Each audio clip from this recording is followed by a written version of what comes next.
Olá, jovens do segundão. De repente, eu acordei e aonde eu estou? É o planeta Química. Solubilidade, concentração, comum, molar, título. Onde eu estou? Eu estou no céu, na Química. Muito bem, jovens! Química Digital, o canal que toca o seu coração. Sucesso! Agora, com uma nova tecnologia, com o mundo dos átomos ao nosso redor, com tudo que nós, assim, podemos utilizar para que todos vocês possam aprender o melhor possível. Química Digital, sempre junto, evoluindo. Vamos lá.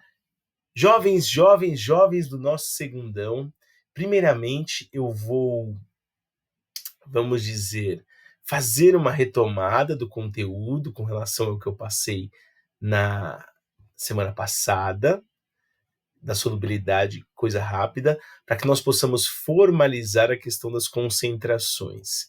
Em seguida, vocês vão estar prontos para desenvolver uma série de exercícios. Querem comigo? Entre nessa viagem. Vamos junto? Ok. Começamos aqui, queridos, pela classificação das dispersões químicas.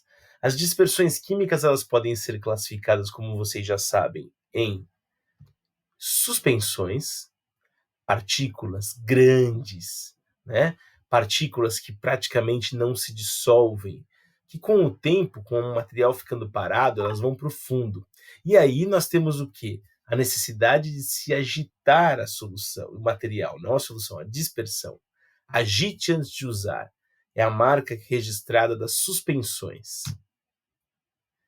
Dispersões coloidais, partículas de tamanho médio, elas ficam dispersas, não afundam, mas também não flutuam e você não consegue visualizar com muita facilidade, porém, ao inserir um feixe de luz, você percebe que a luz tem uma grande dificuldade de atravessar esse material. As gelatinas aqui, ó, são exemplos de dispersões coloidais. E agora, as soluções. As soluções é o nosso principal foco nesse momento. É aquilo que nós vamos realmente trabalhar para entender, porque é em cima das soluções que nós vamos desenvolver uma série de cálculos matemáticos. Partículas pequenas, mas tão pequenas, que se dispersam até desaparecer a olho nu, formando soluções translúcidas, límpidas. E aí, nós temos então os três tipos de concentração, não, de dispersões: suspensão, dispersão coloidal e solução. Muito bem, muito bem, muito bem. Temos aqui o átomo nas nossas mãos. Vamos falar um pouquinho aqui, ó, sobre a solubilidade agora. Solubilidade, ela é a capacidade do soluto para se dissolver em um determinado solvente a uma certa temperatura. A temperatura é algo que influencia muito a solubilidade do material. Se ele vai espalhar rápido, se ele vai espalhar devagar, se vai ser fácil dele se espalhar, se vai ser difícil dele se espalhar. Isso vai depender muito de características, de afinidades químicas. Muito bem. Assim como toda grandeza, nós temos uma unidade de medida para a solubilidade. Gramas de soluto para cada 100 gramas de água. G/100 gramas de água. Então, quando eu falo para vocês que a solubilidade de um soluto é de 40 gramas para cada 100 gramas de água, eu estou dizendo que 40 gramas se dissolvem em 100. Se eu quiser produzir 200, se eu quiser utilizar 200 gramas de água, eu vou precisar de 80 do soluto para saturar totalmente essa solução. E o que é essa saturação? Saturar o quê? Muito bem, nós vamos ter aqui, vamos voltar um pouquinho, vou tirar o zoom um pouco. Opa, volta mais um. Aqui. Essas soluções, elas podem ser classificadas de maneiras diferentes. Eu posso ter uma solução chamada de insaturada, eu posso ter uma solução chamada de saturada, ou até saturada com corpo de fundo. Vamos entender cada tipo de solução. Aqui já passei. Uma solução, gente, insaturada é uma solução em que o soluto ainda não atingiu o limite, a capacidade máxima de dissolução. Eu posso colocar mais soluto ali que a solução aguenta, que ela suporta. Já a solução saturada, a capacidade máxima foi atingida. O limite foi atingido, o solvente não dissolve mais nada. Qualquer coisa que eu colocar a mais vai se depositar no fundo, corpo de fundo, ou seja, solução saturada com corpo de fundo. Muito bem, voltamos aqui para o nosso átomo. E eu também voltei. Uou! Eu estou muito, muito, muito pirado com esses átomos. Agora, gente, eu queria falar então daquilo que nós discutimos bastante na videoconferência da semana passada. As formas de concentração. Vamos entender primeiro o que é uma concentração, né? O que nós discutimos tanto essa concentração? Relação entre a quantidade do soluto e a quantidade da solução. Então, quando eu faço uma relação matemática entre essas duas propriedades, entre esses dois tipos de material, o soluto e o produto final, que é a solução, eu tenho o que nós chamamos de concentração. Concentração. Muito bem. Essa concentração, ela pode aparecer de algumas formas diferentes. Por exemplo, olha só, para começar, se eu chamar essa concentração de concentração comum, tá? Significa que eu estou fazendo uma relação entre a massa do soluto e o volume da solução. Por exemplo, neste medicamento, loratadina, 1 mg por ml. Ou, nesse outro, acetilcisteína, 20 mg por ml. Aqui eu posso ter sulfato de níquel, 50 gramas por litro. Observem que em todos os exemplos eu tenho massa e volume. Hidróxido de sódio, 10 gramas por litro, /litro. Atenção à forma como eu descrevo a unidade, por litro.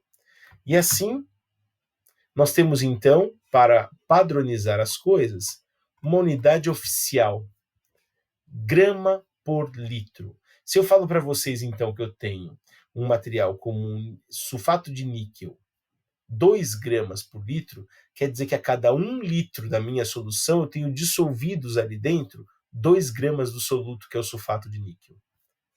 O número que vem primeiro é sempre o soluto, barra, quando eu tenho apenas o L aqui, para 1 litro.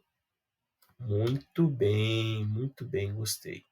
Voltando aqui para o nosso átomo, voltando para o nosso planeta química, nós falaremos agora, estou chegando perto do elétron.